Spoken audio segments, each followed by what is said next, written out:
The United States would lose a war against China, not after years of fighting, not after exhaustion, but quickly, decisively, and at a cost Washington is not prepared to absorb. This is not an enemy assessment. It is the Pentagon's own conclusion, drawn from classified war games and internal simulations that strip away bravado and expose vulnerability. So when America talks about deterring China over Taiwan, when it signals resolve in the Indo-Pacific, when it reassures allies, one reality hangs over all of it. Does the world's most powerful military still have the capacity to win the war it is most likely to fight? Hello and welcome. You're watching Statecraft with me, Geeta Mohan.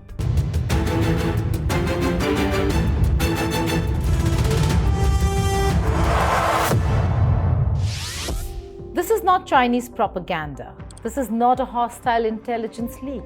It is the Pentagon's own internal judgment, drawn from classified war games, simulations, and intelligence studies.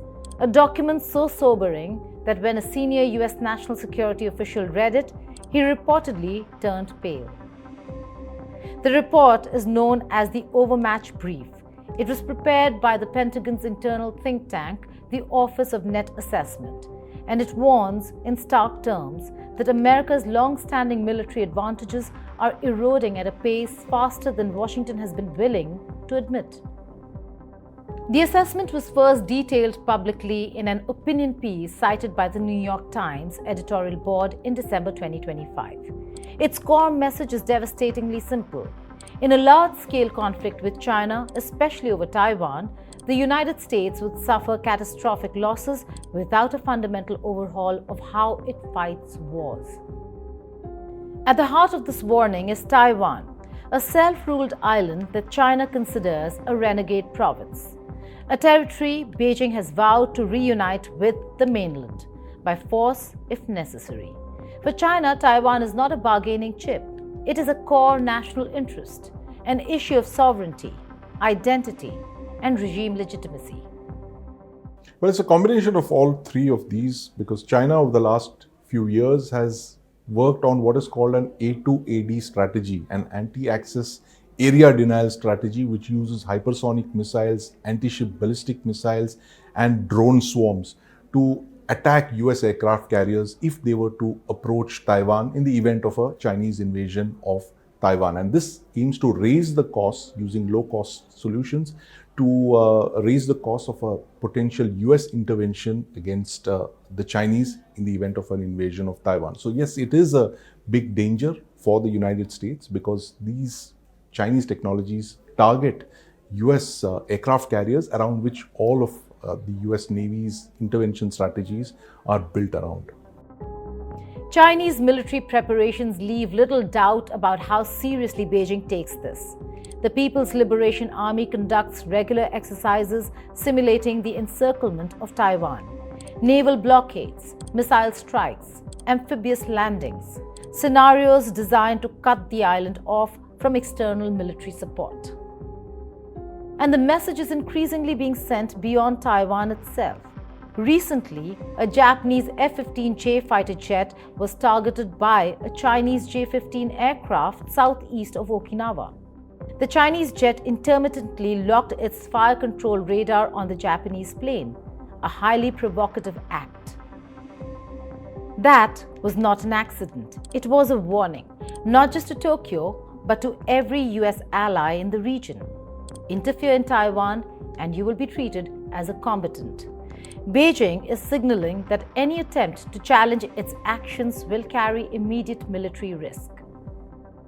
Chinese President Xi Jinping has gone even further. He's reportedly instructed the PLA to be ready for a Taiwan invasion as early as 2027, framing reunification not as a choice, but as what he calls a historical inevitability. Whether the United States would fight China over Taiwan remains one of the most contentious questions in American foreign policy. Well, Xi Jinping has given the PLA, the Chinese military, essentially a target of 2027 by which they are to be ready for mounting an invasion of Taiwan. They should have the capabilities to launch an invasion of Taiwan 2027 happens to be the centenary celebrations of the People's Liberation Army, and it also coincides with this goal that Xi Jinping has set out for the PLA, that is, they should have the forces in place to launch an invasion of Taiwan if need be. And this is being used, this deadline, this date, 2027, has been mentioned by the United States as a possible invasion window by which China would attempt to forcibly, militarily occupy Taiwan. Officially, Washington maintains a position of strategic ambiguity. It neither confirms nor denies it would defend Taiwan militarily. The logic is deterrence. Discourage China from invading. Discourage Taiwan from declaring independence. But behind closed doors, military planners operate on a different assumption. If China invades Taiwan, the United States would almost certainly be pulled into war. And that is precisely the scenario Pentagon's war games have been testing, again and again, with increasingly grim outcomes. According to the Overmatch Brief, the problem is not American courage or intent, it is capability, or rather, the mismatch between how the United States fights wars and how China is preparing to fight one. The assessment highlights China's ability to destroy US satellites, sink large surface ships, target air bases, and overwhelm American forces with volume, speed, and redundancy. While the US relies on small numbers of extremely expensive platforms, China fields vast quantities of cheaper, scalable systems. One example cited is the US Navy's crown jewel, the aircraft carrier. The USS Gerald R. Ford cost roughly $13 billion to build. It represents decades of technological refinement, nuclear reactors, advanced sensors, sophisticated aircraft, and yet, the report concludes that even this flagship would be fatally vulnerable in a conflict with China. Hypersonic missiles could reach it within minutes. Saturation strikes could overwhelm its defenses. What works against weaker adversaries would not survive against a peer competitor. This is not theoretical. In a 2005 war game, a US Nimitz-class carrier was sunk by a Swedish diesel-powered submarine during exercises. That was 20 years ago. Today's threats are exponentially more dangerous. The Pentagon report openly questions why successive US administrations have continued to anchor their strategy around carrier strike groups, even as warfare shifts toward drones, cyber attacks, satellite disruption, and threats to undersea cables. Now, for a second, if we ignore this report, according to the 2024 study from the Center for Strategic and International Studies, the US defense ecosystem still lacks the capacity to meet the military's production needs for a competitive security environment. In other words, the United States cannot respond quickly, cannot scale, and cannot adapt. Without a robust and resilient industrial base, deterrence itself is weakened, not just warfighting. Meanwhile, China's industrial machine is in overdrive. Its defense sector operates on what CSIS calls a wartime footing. Weapon systems are being produced, stockpiles are growing, and the PLA is being prepared to fight and win a war against the United States if necessary. America may still hold the technology, it may still hold the doctrine, but without the factories, the production lines, and the industrial muscle, United States of America is fighting a war it is not prepared to win. China is ready, its allies are ready, and every day the US hesitates, the strategic advantage shifts further east. How long before America's edge becomes irretrievably blunt? The imbalance extends beyond platforms to production. The United States simply cannot manufacture weapons fast enough for a prolonged war against China. The defense industrial base is described as brittle, aging shipyards, long production timelines. There is little urgency from the White House to revitalize the United States of America's lagging defense ecosystem and insufficient incentives for industry. The report estimates that long-range anti-ship missiles, essential in a Taiwan conflict, could run out within a week of sustained fighting. For perspective, during a 12-day Iranian missile barrage against Israel in June 2025, the US reportedly used up about a quarter of its high-altitude interceptors. Against China, the scale would be vastly larger. China, by contrast, has built enormous stockpiles, hundreds of ballistic and cruise missiles, around 600 hypersonic weapons, swarms of drones, small robotic systems, invasion barges. A military design for mass and attrition. And behind all of it sits China's industrial machine, shipbuilding on a scale 230 times larger than the US, a wartime industrial footing that can replace losses far faster than Washington can. The report also highlights cyber warfare as a decisive vulnerability. Malware like Volt Typhoon could cripple US bases, logistics, and communications before a single missile is ever fired. This is why, in Pentagon war games, the conclusion has been consistent. The message is not that the US cannot fight, it is that it is fighting the wrong way. Clinging to bespoke, high-cost systems while adversaries exploit cheap, adaptable technologies. Ukraine's war against Russia is cited as a warning and a lesson. Kyiv used unmanned surface vehicles to cripple Russia's Black Sea fleet. Drones destroyed strategic bombers. Innovation beat mass, but only because it was rapid, cheap, and scalable. The Overmatch Brief calls for a radical shift, dumping gold-plated platforms in favor of mass-produced drones, integrating artificial intelligence, adopting a wartime procurement mindset, pooling production with allies, and increasing defense spending beyond 3% of GDP. Above all, it calls for abandoning the belief that sophistication automatically equals superiority. But this looming US-China confrontation does not exist in isolation.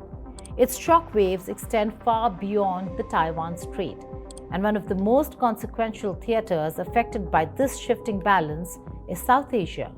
For years, Washington projected India as a central pillar of its Indo-Pacific strategy, a democratic counterweight to China, a strategic partner, a security anchor in Asia. That assumption is now under strain. As the US recalibrates its global priorities under Donald Trump, New Delhi is increasingly uneasy about where it truly stands in Washington's hierarchy.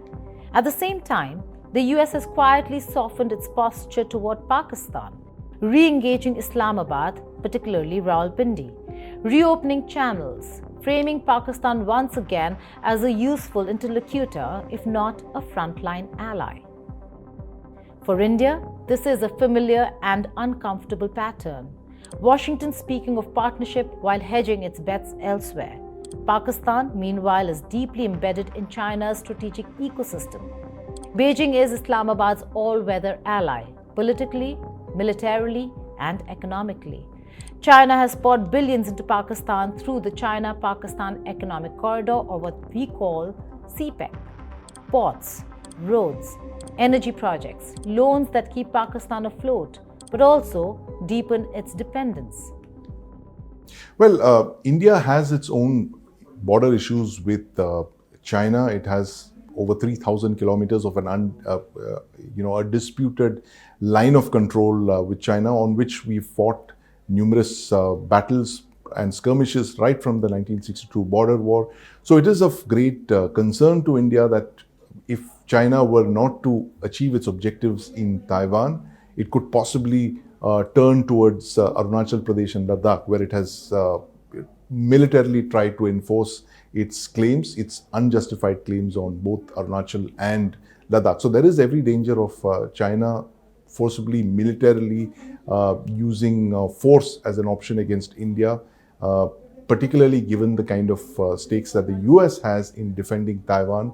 But for India, it is India has to fight its battles alone when it comes to both China and Pakistan, and possibly the two-front option that's been mentioned, fighting China and Pakistan simultaneously. Pakistan today is a debt-ridden state operating under IMF bailouts, with an economy increasingly tethered to Beijing's goodwill. Chinese investments come with leverage, strategic leverage. Militarily, Pakistan relies heavily on Chinese hardware, fighters, drones, missile systems, joint exercises, intelligence cooperation. In any US-China conflict, Islamabad would face a stark choice, and the reality is this: Pakistan is unlikely to cross China to assist the US, not when its economic survival and military backbone are tied to Beijing. For India, this creates a dangerous strategic triangle: China to the north and east, Pakistan to the west, both linked by deepening cooperation, both aligned against Indian interests. And yet, New Delhi cannot be certain of unconditional US backing, especially when Washington itself doubts its ability to fight and win a major war against China. The leaked Pentagon report forces an uncomfortable question. If the United States is struggling to deter China in the Pacific, how credible are its security assurances elsewhere? For India, the implication is clear: strategic autonomy is not a slogan, it is a necessity. For Pakistan, the calculation is equally stark. Betting on China offers short-term survival, but long-term subordination. And for the United States, the warning could not be clearer. The era of uncontested military dominance is over. The best time for Washington to fix these vulnerabilities was yesterday. The second best time is now. Because the next war between great powers will not be decided by prestige platforms or legacy doctrines. It will be decided by resilience, scale, adaptability, and the willingness to accept uncomfortable truths. More than 8 decades ago, as the world drifted toward a global war, Franklin D. Roosevelt issued a message not just to Americans but to history itself, and I quote, "I want to make it clear that it is the purpose of the nation to build now with all possible speed every machine, every arsenal, every factory that we need to manufacture our defense material. We must be the great arsenal of democracy. For us, this is an emergency as serious as war itself." That warning echoes far beyond Washington today. It is a message to the world, to allies weighing their trust, to adversaries testing resolve, and to nations deciding where power truly lies. Because in this new era of great power rivalry, those who prepare in time shape the future, and those who hesitate discover that history does not wait. Thank you for watching Statecraft.